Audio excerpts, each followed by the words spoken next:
परमेश्वर ने अपने वचनों के माध्यम से सारे संसार को ज्ञान दिया है कि क्या करना चाहिए क्या नहीं। तब मैंने एक पशु को समुद्र में से निकलते हुए देखा, जिसके 10 सींग और 7 सिर थे।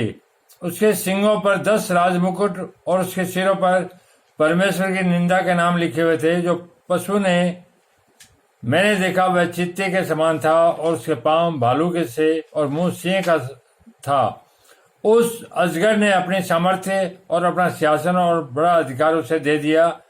मैंने उसके सिरों में से एक पर ऐसा भारी घाव देखा मानो वह मरने पर है। फिर उसका प्राणघातक घाव अच्छा हो गया, और सारी पृथ्वी के लोग उस पशु के पीछे पीछे अचंबा करते हुए चले। लोगों ने अजगर की पूजा की, क्योंकि उसने पशु को अपना अधिकार दे दिया था, और यह कहकर पशु की पूजा की, इस पशु के समान कौन है? कौन इससे लड़ सकता है? बड़े बोल बोलने और निंदा करने के लिए उसे एक मुंह दिया गया, और उसे 42 महीने तक काम करने का अधिकार दिया। उसने परमेश्वर की निंदा करने के लिए मुंह खोला, और उसके नाम और उसके तंबू स्वर्ग के रहने वालों की निंदा करे। उसे यह भी अधिकार दिया गया कि पवित्र लोगों से लड़े और उन पर जय पाए। और उसे हर एक कुल के लोगों और भाषा और जाति पर अधिकार दिया गया। पृथ्वी के वे सब रहने वाले जिनके नाम उस मेमने के जीवन की पुस्तक में लिखे नहीं गए, जो जगत की उत्पत्ति के समय से घात हुआ है, उस पशु की पूजा करेंगे। जिसके कान हो वह सुन ले। जिसको कैद में रहना पड़ना है वह कैद में पड़ेगा। जो तलवार से मारेगा अवश्य ही वह तलवार से मारा जाएगा। पवित्र लोगों का धीरज और विश्वास इसी में है। फिर मैंने एक और पशु को पृथ्वी पर निकलते हुए देखा।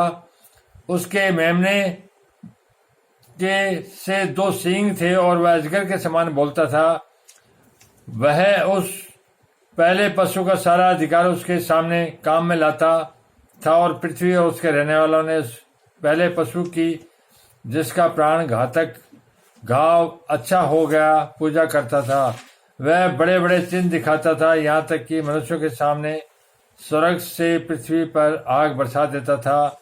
उन चिन्हों के कारण जिन्हें उस पशु के सामने दिखाने का अधिकार उसे दिया गया था, वह पृथ्वी के रहने वालों को भरमाता था, और पृथ्वी के रहने वालों से कहता था, जिस पशु के तलवार लगी थी वह जी गया है, उसकी मूर्ति बनाओ। उसे उस पशु की मूर्ति में प्राण डालने का अधिकार दिया गया कि पशु की मूर्ति बोलने लगे। जितने लोग उस पशु की मूर्ति की पूजा न करें उन्हें मरवा डालें। उस छोटे बड़े और धनी कंगाल स्वतंत्र दास सबके दाहिने हाथ या उसके माथे पर एक एक छाप करा दी कि उसको छोड़, जिस पर छाप अर्थात उस पशु का नाम और उसके नाम का अंक हो, अन्य कोई लेन देन न कर सके। ज्ञान इसी में है। जिसे बुद्धि हो वह इस पशु का अंक जोड़ ले, क्योंकि वह मनुष्य का अंक है और उसका अंक 666 है।